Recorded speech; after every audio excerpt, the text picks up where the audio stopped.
예, 저는 창세기 23장인데요.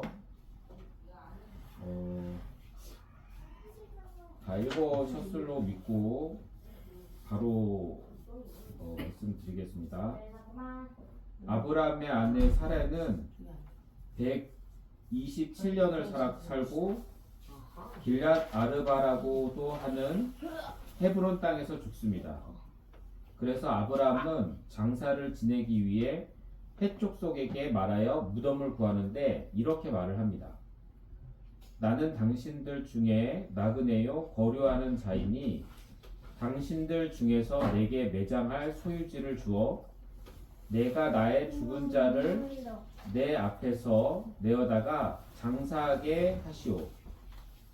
말의 표현을 보면 아시겠지만 당신들 중에 나그네요 거류하는 자라는 표현으로 굉장히 자신을 낮췄다는 것을 알 수 있습니다. 그러나 반대로 헷족속의 대답에서 오히려 헷족속은 아브라함을 굉장히 높이고 있는 것을 알 수 있습니다. 내 주여 들으소서. 당신은 우리 가운데 있는 하나님이 세우신 지도자이시니 우리 묘실 중에 좋은 것을 택하여 당신의 죽은 자를 장사하소서. 우리 중에 자기 묘실에 당신의 죽은 자를 장사함을 금할 자가 없으리이다. 여기서 알 수 있는 것은 아브라함이 이방 땅에서도 굉장히 신앙적으로 인정받고 있는 사람인데다가 아무도 그 땅에서 장사 지내는 것을 금할 자가 없다고 말하는 것처럼 아브라함을 귀히 여기고 있다는 것을 알 수 있습니다. 그 이유는 아브라함이 하나님을 극진히 섬겼고 또 그로 말미암아 하나님의 아브라함에게 복을 주시어 굉장한 부자가 되기도 했고 늘 하나님께서 보호해 주신다는 것을 헷 족속도 알 수 있을 정도로 그 집안에 복이 가득했기 때문입니다. 그 예가 내 왕이 소돔과 고모라의 모든 재물과 양식을 빼앗아가고 소돔에 거주하는 아브라함 조카 롯도 사로잡고 그 재물까지 노력하여 갔을 때 아브라함이 그 얘기를 듣고 집에서 길리고 훈련된 자 318명을 거느리고 단까지 쫓아가서 그와 그의 가신들을 나누어 밤에 그들을 쳐부수고 롯과 그의 친척들을 구하였던 장면입니다. 이때 내 왕이 그 다섯 왕과 싸웠었는데 그 다섯 왕에 이제 소돔과 고모라 왕도 있는 거예요. 근데 그 다섯 왕을 이긴 그 네 왕을 이 한낱 그냥 한 집안의 이제 장정들을 모아서 가서 이게 부신 거예요. 이게 하나님이 역사하지 않으면 있을 수 없는 일이잖아요. 이런 것만 보아도 왜 헷족속이 이 아브라함을 굉장히 존중했는지를 알 수 있는 거예요. 우리가 믿음의 조상 아브라함의 배울 점은 하나님을 극진히 섬기는 것과 늘 하나님께서 함께 하시는 삶을 살았을 때 우리의 삶 속에 그리스도의 승리가 넘쳐나며 또 많은 사람들이 보고 하나님이 그와 함께 했다는 것을 알 수 있다는 점입니다. 그러나 많은 사람들이 이 세상에 살아갈 때 이 세상의 방식을 따르는 경우를 많이 보곤 합니다. 아부와 아첨 그리고 거짓말로 악한 세상의 문화 안으로 들어가려는 모습입니다. 그러나 이러한 모습은 사람들에게 세상에 속한 그저 그렇고 한낱 인간으로 비춰집니다. 그러나 하나님을 의지하여서 삶을 살았을 때 나오는 평안과 공의로운 모습은 많은 사람들로 하여금 하나님의 사람으로 인정받을 수 있게 합니다. 즉 주권자의 아들로 비춰지는 것입니다. 원숭이가 진화하여 변한 인간이 아닌 하나님께서 사랑하시고 아끼시는 하나님의 자녀가 되는 것입니다. 또 하나님의 자녀였던 아브라함은 소알의 아들 에브론에게서 사라가 장사 지낼 막벨라 굴을 살 때에도 공짜로 얻을 수 있었던 헷족속의 제한에도 불구하고 그 동굴을 제값을 주고 삽니다. 동굴의 값은 은 400세겔이며 지금의 가치로 환산하면 1억 2,800만 원 정도의 큰 돈이었습니다. 이 큰 돈을 들이고서라도 그 동굴을 제값에 산 이유는 후세대의 논쟁의 여지를 없애고 공의의 하나님을 믿는 자로서의 덕행에 따랐기 때문입니다. 결국 우리가 하나님을 믿는 자로서의 모습을 보이는 건 공의의 하나님을 닮고 그분의 지혜를 얻어야만 가능한 것입니다. 그러려면 우리는 항상 하나님 말씀 안에 거야 가능할 일이며 이것이 우리의 사명이기도 합니다. 제가 이번 주에 이제 하나님이 저한테 주신 주제가 겸손이었어요. 사실 월요일부터 좀 일들이 있었거든요. 이 겸손한 왜 내가 겸손해야 되는지를 좀 알려주셨어요. 왜냐하면 제가 복음 사역을 하잖아요. 직장에서 이제 어르신들한테 복음을 전하는데 이 굉장히 제가 이 크리스찬으로 인정받는 게 되게 중요하더라고요. 왜냐하면 복음을 전할 때 직원들이 와서 봐요. 사실은 네, 보는 경우가 많아요. 근데 내가 덕행이 모자르거나 그리스도인으로서 뭔가 이렇게 부족하면 사실은 말이 안 맞는 거예요. 근데 제가 이제까지 감사하게 그래도 복음을 전할 수 있었던 것은 하나님의 보호하심도 있지만 이 하나님이 좀 낮춰주셨어요. 저의 위치를 이제 제 같은 분으로부터도 낮춰줬고 일을 할 때도 사실은 제가 위치가 중간 관리자 역할인데도 하나님이 저를 낮춰주시더라고요. 왜냐면 좀 지혜를 주셨어요. 너가 함부로 요한고생들을 함부로 대하면 안 된다는 걸 항상 가르쳐 주거든요. 근데 이번 주에 제가 그거를 어떤 일로 인해서 조금 깨지는 일이 있었는데 하나님께서 아름답게 해결은 해주셨지만 그걸 통해서 조금 이거를 깨닫게 해주셨어요. 근데 오늘 말씀과 좀 이런 게 제 한 주간의 삶이 좀 일치하는 부분이 있어서 또 같이 말씀드립니다. 저는 이삭의 신부 리브가에 대해서 묵상을 하고 왔습니다. 참으로 늘상 읽는 말씀이어가지고 그 유계명 목사님 말씀을 토라포션을 참고해서 들었는데 너무 새롭더라고요. 다른 말씀 듣는 것 같아서 근데 조금 아주 얕지만 나눠보도록 하겠습니다. 얕지만이 아니라 짧지만 네. 아니야? 사라가 이제 나이를 들어서 죽고 나서 3년이 지났어요. 그러고 나서 이제 아브라함의 충성된 종 엘리에셀을 통해서 이삭의 신부를 데려올 것을 이야기했어요. 야, 알지요? 이 얘기 다들. 예. 네. 어디서 데리고 오라고 했을까요? 퀴즈예요? 뭔 소리야? 어디 좀 집중하나 안 하나 불러봐. 이건 집중이 안 돼. 이삭의 아내를 어디 가서 데리고 오라고 했을까요? 이삭의 아내를 아니 전제가 어떻게 돼? 원래 친척들 있는 땅에 가서 네. 그게 성경- 그 땅이 어디 땅일까요? 성경 2.0에서 본 적 있는데 그게 어디냐고요? 어딜까요? 까먹었는데. 추천아 그 땅 어디야? 어디다? 방금 읽었는데 모르겠나요? 까먹었어. 방금 니은 히읗성. 니은 히읗성. 모르겠습니다. 나홀의 성이에요. 나홀의 성. 야 그거 어떻게 알아? 아니 일단 뭐 아는 줄 알았죠. 여기 애들이 있어가지고. 나홀의 성? 나홀의 성. 나홀의 성이 뭐야? 나홀. 나홀. 나홀의 성? 나홀이 있는 곳에 가서. 나홀의 성. 네, 나홀의 성. I'm sorry. 네. 이거 퀴즈가 아니었습니다.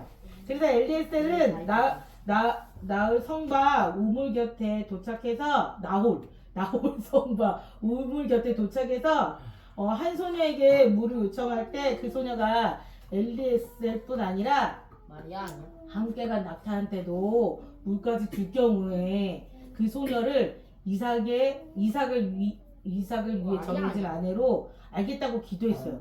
기도도 마치기도 전에 누가 나왔을까요? 누가 왔을까요? 리브가가 왔죠? 레베카요. 레베카 땡! 레베카가 리브가예요. 아 그래요? 네. I'm sorry. 리브가가 왔어요. 물 항아리를 메고 내려왔는데 우물물을 채울 때 엘리에셀이 리브가한테 물을 달라고 요청을 합니다. 여기서 나도 오늘. 퀴즈. 문제. 네. 여기서 질문. 엘리에셀이 리브가한테 물을 달라고 하니까 리브가가 뭐라고 말했을까요? 1번 주여 올소이다 마는 상 아래 개들도 아이들이 먹던 부스러기를 먹나이다. 2번 주는 그리스도시요 살아계신 하나님의 아들이시나이다. 3번 나의 주여 마시소서. 4번 알아서 떠드세요. 몇 번일까? 정답. 무조건 3번이야. 3번이야. 무조건 3번이야 이거. 야 알아서 떠나시라. 어렵게 된 건 아니에요. 개꿀. 그렇죠. 일본에서 빵 터졌네. 너무 어려웠죠? 이거 타 먹으면 돼? 이거 뜯어 타 네, 먹으면 그거 돼? 이제 누구 주세요. 우리 안 이거 먹을 내가 거야. 마실 거야. 이거 내가 마실 거야. 라고 말한 뒤에 낙타도 마실 수 있도록 리브가가 물을 준비해 줬어요. 이게 알아서 마시라고 알겠죠? 선 넘잖아. 그런 리브가의 모습을 통해 기도 응답이라고는 여기에 엘리에셀은 머물 곳을 물어보자 리브가가 자신의 집을 소개시켜줘서 리브가의 집으로 이동을 합니다. 근데 되게 나는 리브가가 어떻게 선뜻 그게 자신의 집으로 데리고 갈 수 있을까? 라고 생각을 했거든요. 엘리에셀이 돈을 줬더라고요. This is money. 네, 그 많이 코골이 많이 줬더라고. 코골이도 주고 팔찌도 주고 해서 아 여기에 약간의 그런 마음도 있지 않았을까라는 생각을 좀 해봅니다. This right. 엘리에셀을 통해서 아브라함의 아들 이삭과 결혼에 대한 이야기를 모두 전해들은 부두엘과 밀가하고 라반은 라바. 이 일은 여호와께로 말미암았으니 우리는 가부 옳고 그름 찬성 반대를 말할 수 없노라 이렇게 말을 하고 그 고백을 고백하면서 하나님의 주권을 받아들였어요. 또 근데 리브가 가족들이 엘리에셀이 이렇게 얘기를 하는데 왜 의심하지 않고 받아들일 수 있었을까? 이게 와서 얘기했잖아. 은찬이랑 결혼할 와이프가 저기 서울에 있어. 우리 같이 가자. 근데 그냥 그 말을 다 믿을 수 있었을까? 처음부터? 저기 많아. 아니 형아. 정말 그것도 약간 아니 그게 아니라 형아 애초에 아직 결혼도 안 해. 그저 결혼 안 했죠. 못하는 나이잖아. 아, 내시는 거 모르냐. 그 보니까 나홀하고 밀가 사이에 태어난 부두엘의 아버지이며 아브라함의 동생이었던 나홀이요. 나홀이 그 우상이 많은 곳에서 많았지만 우상을 숭배하지 않았을 거라는 걸 예상할 수 있는 게 부두엘의 이름을 통해서 알 수가 있대요. 부두엘의 이름이 뜻이 하나님의 사람, 하나님 안에 거하는 자, 하나님의 속한 자, 또 하나는 하나님이 파괴하신다는 뜻이 있대요. 이 부두엘의 이름을 통해서 아마도 부두엘의 가족이 신앙을 가지고 믿음을 가지고 생활하지 않았을까라는 유계농 목사님의 말씀이 있었습니다. 유기농? 그래서 처음에는 그 가족이 데라와 함께 하란으로 떠나가지 않았지만 나홀은 떠나지 않았지만 나중에 아람 나하라임 지역으로 떠나서 나홀 성을 쌓고 경건하게 생활을 했을 거라고 하시더라고요. 유계농 목사님. 그래서 이처럼 리브가가 자란 가족의 신앙의 분위기를 알 수가 있습니다. 경건한 가족의 신앙 유산을 이어받은 리브가를 향해 나홀성의 가족들은 예언적인 축복을 해줘요. 창세기 24장 60절 말씀에 너는 천만인의 어머니가 될지어다. 예시로 그 원수의 성문을 얻게 할지어다. 이 말씀이 그냥 생뚱맞게 나온 게 아니라 아담으로부터 노아부터 셈에 통해서 흘러내려온 하나님 메시지가 있었기 때문에 리브가한테 이 말씀을 가족이 선포할 수 있었다는 거예요. 갖고 이 리브가는 이 말씀을 가지고 자신의 리브가는 신부로서 약속의 땅으로 여정을 떠나면서 자신의 역할과 사명을 가족으로부터 확인받고 떠날 수 있게 되는 거예요. 그래서 떠나서 이삭을 만나게 되죠. 이삭을 만나서 리브가는 사라의 장막에서 이삭과 함께 첫날밤을 보내고 사랑하게 되고 이삭은 리브가를 사랑하게 된다는 내용이더라고요. 거기서 저는 그냥 늘 그 말씀을 읽어서 그냥 넘어갔었는데 하이에이가 사라의 장막? 사라의 삶 뭐 다들 그거더라고요. 그 사라의 삶은 바톤을 이어받은 리브가가 그 사라의 잘 모르겠어요. 까먹었어요. 그 이삭의 신부인 리브가를 찾아가는 여정은 하나님의 신부인 이스라엘을 구원하는 걸 암시한대요. 처음 알았어요. 모르세요? 처음 알았죠? 다시 이삭의 신부인 리브가가 정리할게요. 네네네네 구원을 암시한대요. 그리고 저는 너무 놀라웠고 다 그런 거 다 빼야겠다. 그리고 예수야를 예표하는 이삭은 예수야를 그때도 얘기했었지. 예, 독생자. 네. 누가 얘기했다고? 나 요표가 얘기해버리지. 그 예표하는 증거 3가지가 있는데 뭐냐면 아브라함의 씨이고 또 아기를 가질 수 없는 여인의 몸에서 태어난 독자라는 거예요. 이삭이. 그리고 모리아 산에서 희생으로 드려졌다는 거. 그런 걸로 봤을 때 예수야를 대표하는 이삭이 되는 거고, 이삭의 신부 리브가는 무엇을 예표할까요? 네? 동생. 자, 그리스의 아이고, 미안하다. 문제라고 안 했잖아요. 뭐라고요? 문제라고 안 했잖아요. 안에 맞춰야죠. 그리스도의 신부를 예표하죠. 있어. 그래서 저는 이거 늘상 그냥 지나갔었는데 이 뒤에 뭐 이삭과 리브가의 결혼관까지 나오는데 거기까지 안 해도 될 것 같습니다. 네, 감사합니다. 네. 저는 25장 1절에서 18절까지입니다. 원래 25장 전체인 줄 알고 그 중에서 야곱과 에서의 그 태어남과 파축 사건, 장사건과 파축 사건을 주중에 틈틈이 묵상을 했는데 오늘 다음 주에 그거를 파트 사건 하세요. 네, 그 부분 제가 해야 했을게요.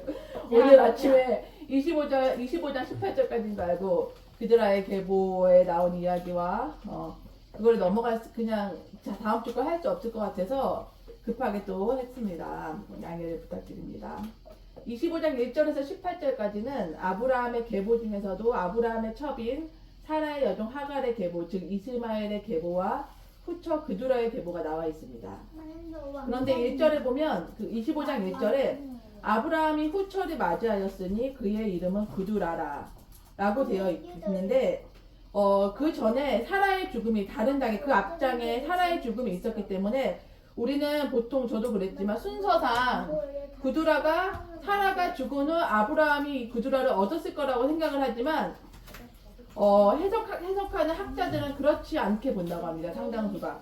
왜냐면 아브라함이 100세에도 자신이 자식을 낳기에는 너무 늙었다고 고백했었기 때문에 사라의 죽음 이후에 140세가 된 아브라함이 자식을 낳기에는 무리라고 생각하여서 해석자들은 그두라를 후처로 맞이한 것은 사라의 죽음과 이삭의 결혼 이전에 일어난 일이라고 해석한다고 하네요. 그리고 창세기에는 그두라가 후처라고 나와 있지만 역대상 1장 32절에서는 아브라함의 소실 그두라라고 되어 있고 이거 개역 한글을 읽어보니까 아브라함의 첩 그두라에 낳은 아들이라고 나와 있기 때문에 이런 해석이 가능성이 있다고 생각합니다. 왜냐하면 사라가 죽기 전에 그두라를 맞이했으면 첩이 되고 사라가 죽은 이후라면 후처로 삼았을 수도 있기 때문에 사람들이 많이 알고 있는 그두라가 사라의 죽음 뒤에 아내를 맞이했을 거라는 것은 우리가 잘못 알고 있을 수도 있다고 얘기를 하네요. 어쨌든 순서가 어쨌든 저는 아브라함은 왜 또 그두라를 어쨌든 맞이했을까? 주님께서 이미 이삭을 주겠다고 말씀하셨는데 왜 또 그두라를 맞이했을까라는 물음 앞에 하나님께서 아브라함에게 약속하신 많은 민족의 조상이 될 것이라는 약속의 성취에서 이것 또한 포함되었을 수도 있겠다라는 생각이 들었습니다. 이 25장을 보면 당시 그 1000명 이상의 한 족속의 족장과 같은 위치에 있었던 아브라함의 리더십과 지혜와 하나님의 언약에 대한 말씀을 얼마나 잘 받아들였는지에 대한 걸 볼 수가 있는데요. 창세기 1장 5절 6절에 아브라함이 이삭에게 자기의 모든 소유를 주었고 자기 서자들에게도 재산을 주어 자기 생전에 그들로 하여금 자기 아들 이삭을 떠나 동방 곧 동쪽 땅으로 가게 하였더라라고 나와 있습니다. 여기서 한 3가지 정도 아브라함이 한 행동을 통해서 아브라함이 얼마나 주님께서 주신 언약을 굳게 붙잡고 그걸 지키려고 이삭에게 잘 상속하려고 노력했는지를 볼 수 있는데 첫 번째는 아브라함은 죽기 전에 이삭이 아브라함이 소유한 모든 것의 유일한 상속자라는 것을 공식적으로 했습니다. 그리고 두 번째는 아브라함이 자기 생전에 첩들의 아들들 그두라의 소생과 하갈의 소생인 이스마엘에게는 재산을 주었다고 나오지만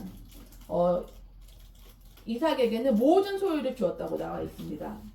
함무라비 법전에 보면 첩의 아들은 그 당시 그의 아버지가 살아있을 때 합법적인 아들로 인정되지 않으면 아버지의 재산을 공유할 수가 없었는데 이런 맥락에서 본다면 첩들의 아들들에게 준 선물들은 이삭에게 선하게 대하라고 아브라함이 호의를 베푼 것이거나 미래에 제기될 불만을 미연에 방지하려는 의도로 보여집니다. 그리고 세 번째, 아브라함은 이 약속을 지키기 위해서 첩들의 아들들로 하여금 이삭을 떠나 동쪽 땅으로 가서 살게 했습니다. 약속의 상속자인 이삭과 충돌하지 않게 하려는 조치였는데 이와 같은 조치는 이삭을 진정한 상속자로 세우기 위해서 필요한 조치였습니다. 다른 아들들에게는 재산을 주었지만 이삭에게는 아브라함이 소유한 모든 것을 주었는데 여기에는 재산은 물론 아브라함이 소유한 영적 재산 그리고 하나님의 약속을 재산은 물론 아브라함이 소유한 영적 유산 하나님의 약속을 이어가는 상속자의 자격을 말합니다. 창세기 17장 19절에서 하나님은 19절과 21절에서 이삭만이 하나님 언약의 진정한 상속자라고 선언하신 바가 있습니다.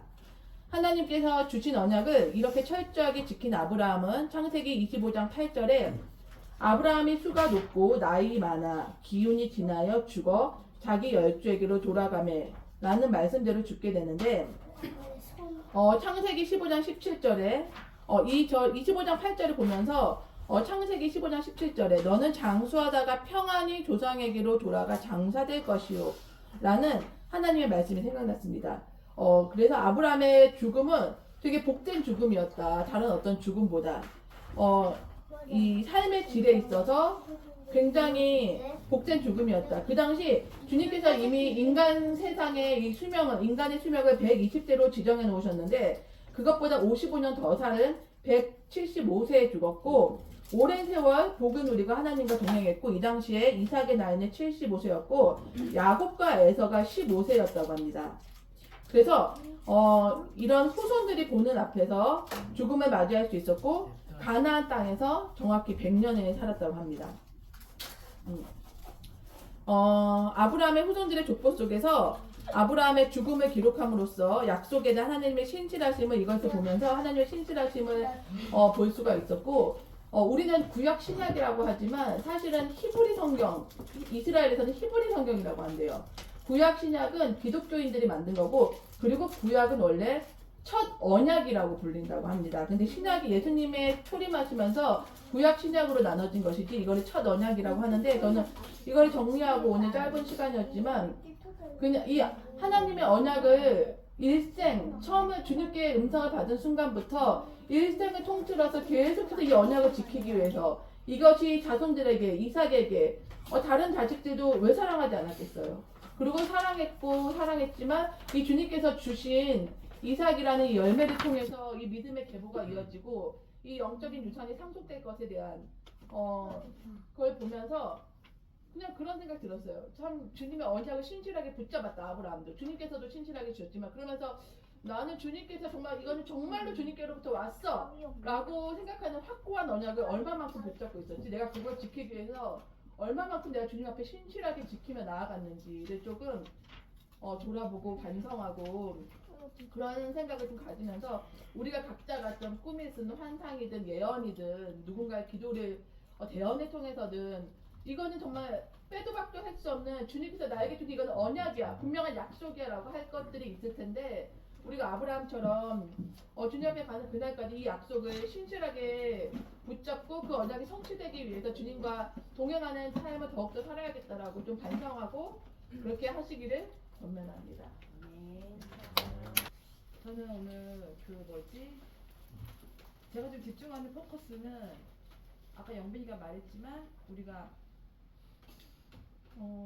이스라엘과 연합한 한세 사람으로서 여기 모였잖아요. 그래서 예배하고 그래서 기도하고 그래서 그것이 우리에게 주신 유업인데 사실 이것이 우리에게만 주신 유업이 아니라 사실 이 유업은 교회에게 주신 거거든요.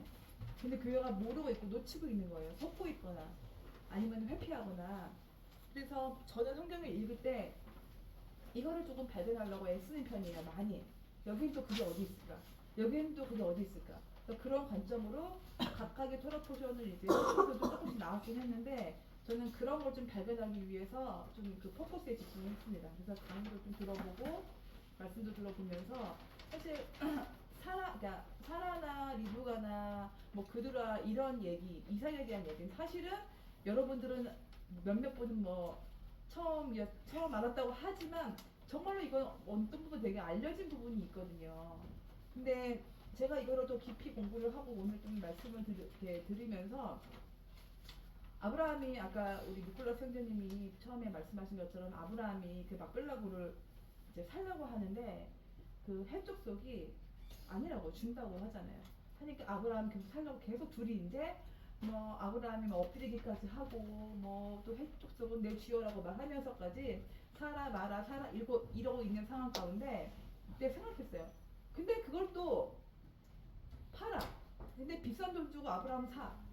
근데 그게 아까 1억 얼마라고 했는데 그것이 지금으로부터 그때로 3,000년 전인가요? 3,000년 전에 1억 얼마인 거예요. 그러니까 지금의 1억 얼마가 아닌 거야. 그러니까 1억 얼마라는 금액이 거의 아브라함의 전 재산. 그러니까 1억이라고 하는 액수가 그때 당시에는 전 재산이라고 말해도 무리가 되지 않을 정도의 그 재산이었다고 해요. 그래서 아브라함에게 이거를 자기의 전 재산과 맞바꿀 만한 이 땅을 구입할 이유가 분명히 있었을 텐데 전 이 생각을 한 거예요. 근데 제가 말씀을 보고 찾다가 뭘 발견했냐면은 이 땅이 헤브론 땅이잖아요. 그리고 사라가 헤브론 땅에서 죽었잖아요. 근데 하나님께서 아브라함에게 처음 내가 너에게 동서남북 사방의 땅을 줄게라고 하신 땅이 헤브론이었던 거예요. 그러니까 롯에게는 롯한테 자 너가 좌하면 내가 우하고 내가 우하면 다 할게 라고 했던 그 말씀하셨던 그 땅이 그래서 아브라함이 자기의 의지와 어떤 부분 상관없이 선택하게 된 그 땅이 헤브론이었다. 그 헤브론에 섰을 때 하나님께서 너 눈에 보이는 땅을 내가 다 주겠다 라고 말씀하신 거예요. 그러니까 그 하란에 있을 때 가나안 땅으로 가라고 했던 그 말씀 말고 가나안 땅에 와서 아브라함에게 주어진 땅 눈에 보이는 그 땅을 준다고 했을 때 주님께서 처음 보여준 땅이 그 땅이었던 거예요. 근데 마침 저는 이 생각을 했어요. 그 말씀을 그 음성을 듣고 시간이 흘렀을 텐데 왜 아브라함은 그럼 하나님을 기다렸나? 아니면은 뭐였을까? 왜 바로 안 샀나? 믿음으로 할 길을 주저했나 했을 때 저는 사라가 죽으면서 아브라함의 믿음이 발휘가 되었다고 생각을 하는 거예요. 하나님께서 어떤 상황은 강력하게 우리한테도 말씀하셔서 이렇게 해라 명령하실 때도 있지만 때로는 우리 안에 믿음을 좀 발휘하기 원하시잖아요. 근데 이 일 같은 경우가 그런 게 아니었을까? 가나안 땅을 우리가 하나님께서 우리에게 뭘 주시겠다고 했을 때 때로는 그냥 어떤 부분 우리는 그냥 주어지기를 기다릴 때가 있어요. 그래서 그냥 주어질 때도 있어요. 그런데 때로는 하나님께서 나에게 믿음으로 그거를 취하기를 바라신 때가 있는데 아브라함에게 이 순간이 그게 아니었을까? 저는 그래서 사라의 이 죽음이 아브라함에게 이 헤브론 땅, 그 약속의 땅을 첫 성취할 수 있게 해준 것이 사라의 죽음이었다. 좀 이런 생각을 해봤어요. 아브라함에게 그 사라라는 그 아내에 대해서 그리고 그 첫 번째 아내 그리고 분처 또 이삭의 어머니 또 그런 그 사라의 의미가 아무래도 굉장히 컸을 거 아니에요. 그런데 그 사라의 죽음 이후에 죽었던 그 땅에 그 땅을 그 사야만 했던 그리고 믿음을 발휘할 수 있었던 그 아브라함을 촉매제 역할을 했던 게 사라의 죽음이었구나. 근데 이제 아까 저도 진리의 집 말씀을 들었는데 그렇게 말씀하시더라고요. 사라가 죽은 날하고 에서가 제물로 바쳐진 날이 같은 날이다. 이삭이 그렇게 말하는 거예요. 깜짝 놀랐어요. 뭐 그것이 뭐 사실인지 아닌지는 모르겠지만 그래서 사라가 굉장한 충격을 받았고 그러니까 사라가 죽은 127세의 나이가 사실 그렇게 많은 나이가 아닌 거야. 그래서 그 생각을 하면서 하나님 앞에 좀 그거에 대해서 묵상을 하긴 했는데 저희 포커스는 조금 그 땅에 대해 집중하게 됐어요. 근데 그러고 나서 3년 뒤에 이제 그 사라가 죽고 나서 그 이삭의 아내를 찾으러 가죠. 아무튼 그러면서 이제 하나님께서 이건 우리에게도 마찬가지인데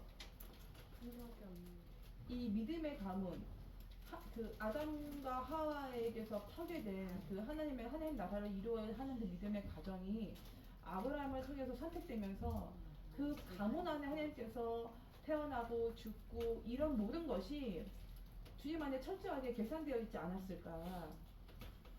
아브라함이 하란에서 떠난 날이 나팔절이었던 것처럼 그래서 이 사라의 죽음도 좀 그런 관련성을 좀 갖지 않았을까라는 생각을 좀 해봤고요.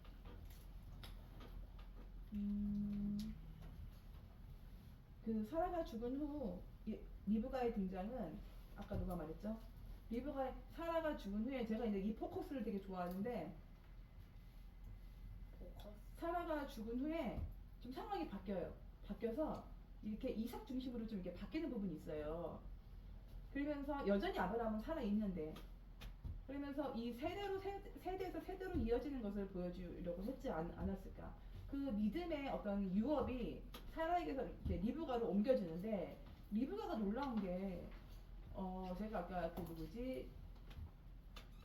저기 그 목사님 브레드 TV에서 했던 아니 강대영 목사님이 이렇게 말씀하시더라고요.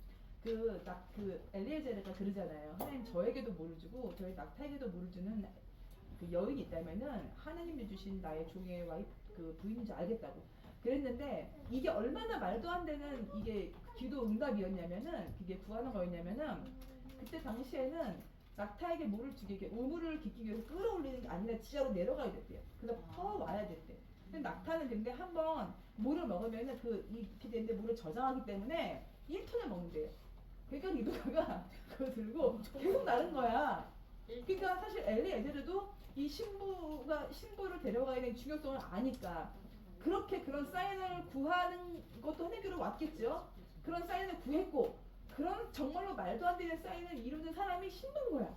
근데 정말 눈앞에서 한 여인이, 한 소녀가 그걸 한 거야. 그러니까 엘리에제르의 확신. 근데 리브가가 더 놀라운 게, 그러고 나서 집에 가잖아요. 이제 이 부모들, 가족들이 이 아이가 우리랑 며칠만 있게 해달라고 했더니 물어봐. 너 며칠만 있을래? 갈래? 그랬더니 가겠나이다. 이렇게 말해요. 바로 갔다고. 근데 이거는 정말 너무 놀라운 게, 제가 이 말을 제가 이 말씀을 되게 좋아하는데, 이 말씀을 들을 때마다 마리아가 생각이 나요.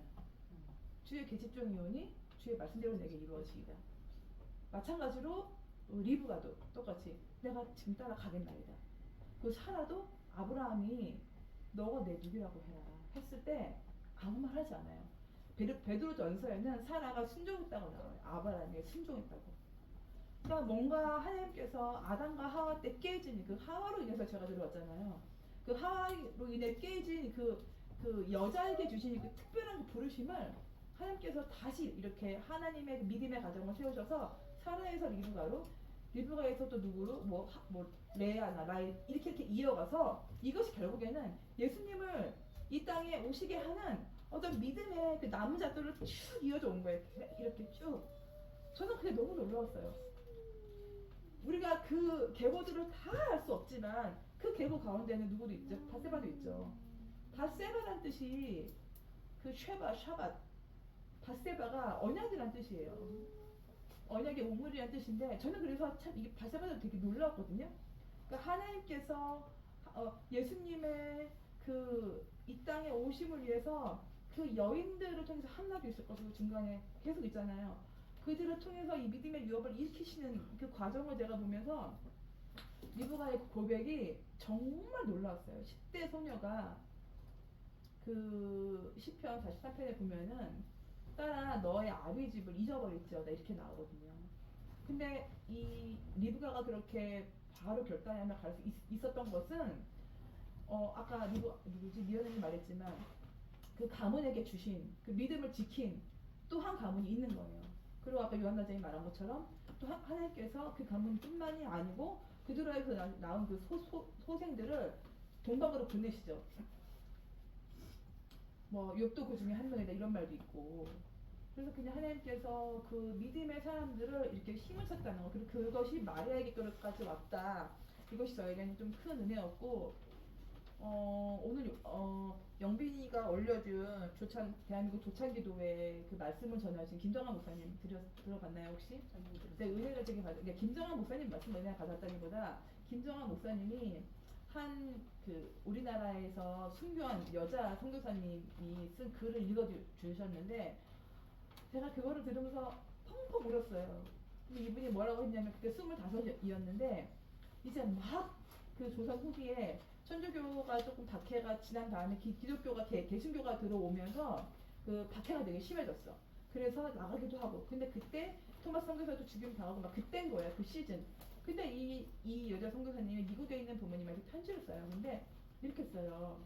그 편지 내용인지 기도 내용인지 모르겠는데, 만약 나에게 1000개의 생명이 있다면 나는 이 1000개를 다 조선을 위해서 이 생명을 내가 바쳤을 거라고. 그 루비 캔드릭이라는 분인데 저는 참 그 고백이 놀라운데 이분이 근데 그 또 부모님에게 쓴 편지에 뭐라고 나왔냐면은 지금 토마스 선교사도 순교했고 누구도 순교했다. 그리고 조선인들이 많이 잡혀가고 있다. 그런데 이들은 피할 생각을 하지 않고 있다. 계속 예배를 드리고 모임을 하면서 계속 이어가고 있다. 아마 이들은 모두 순교할 각오를 한 모양이다. 이렇게 써있는 거예요. 그러니까 우리 선조들이 마치 사라처럼 리브가처럼 하나님 앞에 그냥 노가 없는 거예요. 예스 하면서 즉각 순종하고 복종의 길을 갔구나. 그것이 사라로부터 아브라함으로부터 또 리브가로부터 마리아로부터 우리에게까지 흘러온 거죠. 믿음의 유업이. 그래서 그렇게 루비 캔드로부터 와서 또 그 우리의 후손들, 우리의 그 선조들, 저희는 저희 외할아버지, 저희 큰 이모 이렇게 흘러갔고. 그래서 어떤 그런 믿음의 계보들을 흘러봤을 때 이게 너무 하나님께서 한 줄기를 같이 이렇게 좀 맥락으로 보이더라고요, 제 안에. 그래서 예수님이 오실 길을 그 예비한 그 요한처럼 그 세례 요한처럼 하나님께서 이미 그 일을 작정하셨고 그 일을 3,000년에 걸쳐 한 4,000년에 걸쳐 그 일을 혹은 5,000년에 걸쳐 그 일을 하고 계셨다. 그래서 그게 너무 감사했고 아브라함에게 언약의 땅 그거를 보다가 아브라함이 이 땅을 그렇게 고집한 이유가 사려고 했던 이유가 구입을 하지 않으면은 유산이 물려줄 수 없대요. 그러니까 아브라함 이거를 샀어야만 했던 거예요. 사서 그 작은 땅을 사서 자기 후손들에게 물려줘야 했던. 그러니까 가나안 땅을 주님께서 전쟁에서 주시기 전에 아브라함의 믿음의 그 선택, 무료로 얻을 수 있는 선택을 거절하고 돈 주고 샀던, 나를 희생하고 나의 모든 재산을 다 털어서 샀던 그게 시작이었던 거예요. 그래서 제 안에 그게 굉장한 조금 새로운 발견이었어요. 네, 좀 은혜가 있었고요. 여러분들이 나눠주셔서 계속 이렇게 하는 게 좋을 것 같습니다.